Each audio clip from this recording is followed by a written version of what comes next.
So I'm at the park with my friend. We were there just to skateboard, nothing more, nothing less. And 45 minutes in, we're sitting down having a deep philosophical debate. This happens every single time. We don't plan it. We just end up just going there just to chill, to skateboard, and somehow we end up getting into the deepest talks of our life. And as we're like 40 minutes in, going hard in this philosophical discussion, we see some guy walking up to us. I look to my left and I see somebody walking up to us like he knew who we were. So he walks up to my friend. Apparently they knew each other like many years back or something. He just takes a seat next to us. He's like, yo, guys, I know you both don't know me that well, but I have to stop smoking. I've been doing it for 5 or 6 years. I'm a straight up addict. I've tried many, many things. I've tried every single possible way, and I can't stop. So I looked at my boy. I'm like, this guy came to the right person. So I asked him first off, how old are you? He says, I'm 18 years old. How many years have you been vaping? He says, 5, 6 years, ever since I was like, 12 or 13 years old. So he's been vaping for the majority of his teen years. Matter of fact, all of his teen years. Even till this day, he's still doing it. So I asked him, the first thing that I asked him was, when did you first start vaping? What were you feeling in that moment, and what made you want to do it? And also, when was the second time that you came back to that vape? I'll get into more depth on why I asked those two specific questions in just a minute. But before I do that, I've taken a hit of a jewel before. Back in high school, my boy had it. He had this flavor. It smelled really good. I was like, bro, I want to see what all of this hype is about. I don't vape. I find it to be a really, really weak thing. I'll get really into depth why, but I don't do it. But in high school, bro, every time you walk into the bathroom, every single time, I know you can relate to this. Every single high school, probably across the entire world, not even only in the US, you walk into a bathroom, you're going to see a kid vaping. Absolutely socially acceptable, social norm, absolutely normal. Matter of fact, I swear to God, I have kids in my class. I have some of my boys back in high school. The teacher is sitting down on his chair, right? I swear to God, my friend, let's say the teacher's like right behind me, right? He'll just be like messing around and shit in front of the whole class. He'll take out his jewel. The teacher's right behind him. He'll be like, to start blowing smoke in the middle of the class, and the teacher won't even notice. And then everyone start crying, laughing, like, oh, this kid's crazy. If he gets caught, he's screwed. And kids would do that, like literally during class. They'd have it on them, they take a hit, put it back in their sleeve. Like it was nothing. It was entirely normal. I know that, but like 15, 20 years ago, it was entirely normal to be smoking cigarettes as well. You go see it back in the high school parking lots, kids were always lighting up and smoking. That was the thing to do. If you were stressed out, if you lost your football game, if your girlfriend cheated on you back when you were 14 years old, you would go spark up a cigarette because that's what everybody else was doing. That's how you feel numb. That's how you numb the pain. And that's why you come back to it for a second time. The second time that you do anything that becomes an addiction, in my opinion, is the most important, most crucial time ever. Whether it be from NoFap, whether it be from watching pornography, which I've made many, many videos on, check the card, check my previous videos, whether it be vaping, smoking, drinking, the second time that you come back to it is the reason that you become the addict. Not the first time. For peer pressure, we have tons of reasons. Oh, the vape smells good. It looks cool. It's easy to carry. It tastes good, whatever. There's many reasons to try things out for the first time. Only one time is not going to hurt. But that becomes your new all-time low. The first time that you've tried it, you've already opened up the door. I did it one time. If shit goes south, if I'm not feeling anything right now, why not spark up? If I'm having a really, really bad issue in my life, why not take a little sip and just have everything feel numb and let all the pain go away for a couple hours, right? And that's the second time that you come back to it. For any single addiction in your life, whether it be like you're on Instagram or TikTok, you see a girl twerking or like half naked, right? And the second time that you go back to that page or you go onto a really explicit site that has 5 letters in its name or 4 letters in its name, then you would obviously go back for a purpose the second time. And that purpose is why you become the addict. There's a lot of things in this life, especially in this Western world, that we have at the access of our fingertips.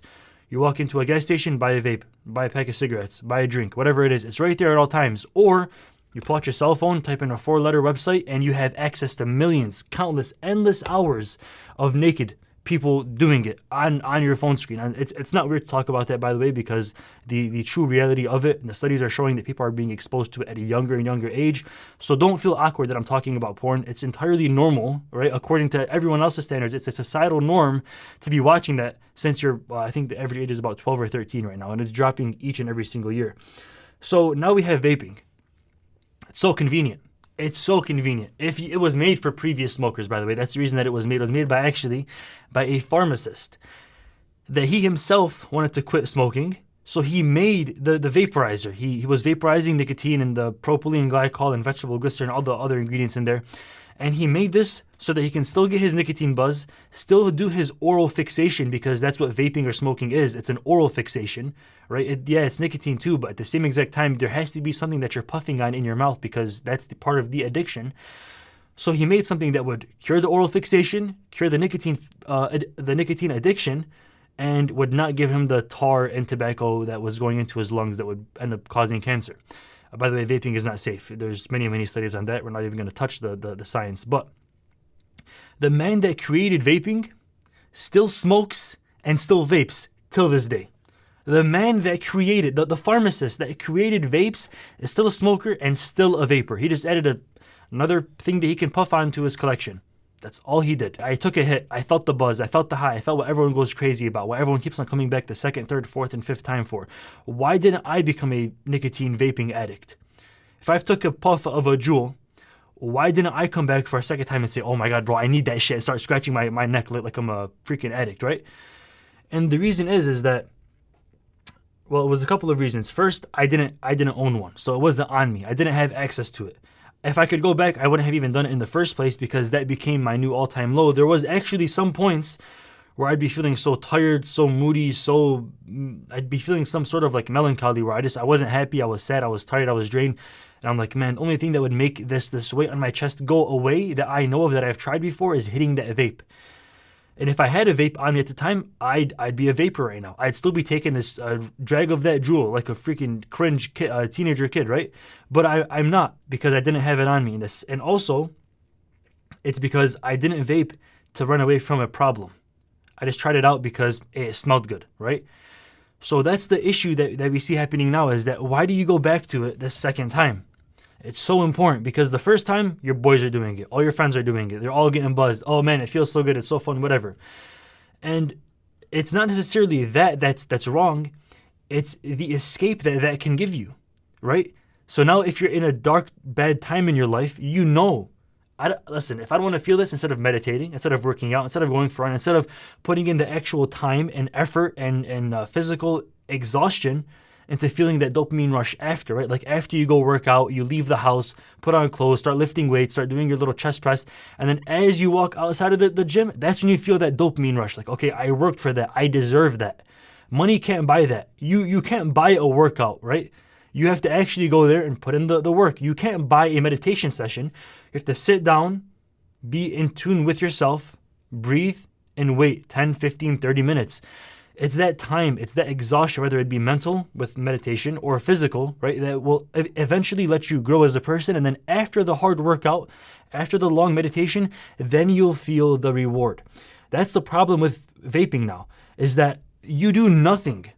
You don't even deserve the high. You don't deserve to feel good or the dopamine rush or that little buzz that you get for 30, 40 seconds. By the way, the more that you do it, the less you feel it and the less frequently you feel that buzz. So you have to do it more and more, by the way, which becomes even more addicting. You have to smoke more often. But even if you felt that buzz, what did you do to deserve that buzz? You were bored at work. You were bored in school. You didn't work out, you didn't meditate, you didn't go for a run, you didn't work hard, you weren't, there isn't anything that came out of that naturally. You just went to a gas station, paid $5, put in a brand new pod into your vape, and then just breathe in. You breathe in and breathe out, and now you're feeling high. But you don't deserve that. It's entirely artificial, it's synthetic, and it's not a genuine, natural, organic way to feel dopamine. Additionally, there's no end, there's no limit to that. You can continue taking that hit every few seconds, every single day, and the only thing that will change is that you'll just want it more. You'll just become more and more numb to that dopamine rush. Yeah, it feels good, but feeling good isn't a good reason to start doing something or a good reason to come back to it for the second time. A lot of things in life feel good, and a lot of things in life aren't good or that don't feel good but are actually good for us. For an example, this is why I preach living a more organic and healthy lifestyle as far as like if you want to feel good, my boy, work for it. You can't go pay $5 at a gas station, take a drag of your Juul, and then feel good and let all the pain go away. Because while it might work for 5 minutes, I swear to God, it's going to come crashing on you in 3 or 4 years. And you're going to be more and more addicted the more that you do it, and it's going to get harder and harder to let go. So this video is aimed towards everyone that's vaping, and not to get away from smoking, not for any other plausible reason, but just because it feels good, and that's the first thing that they got into. take a hit of the vape, and it could somewhat be a gateway into cigarettes. It could be a gateway into even harder drugs. But let's just say all you do is vape. Nothing more, nothing less. You won't ever get into a worse drug ever, right?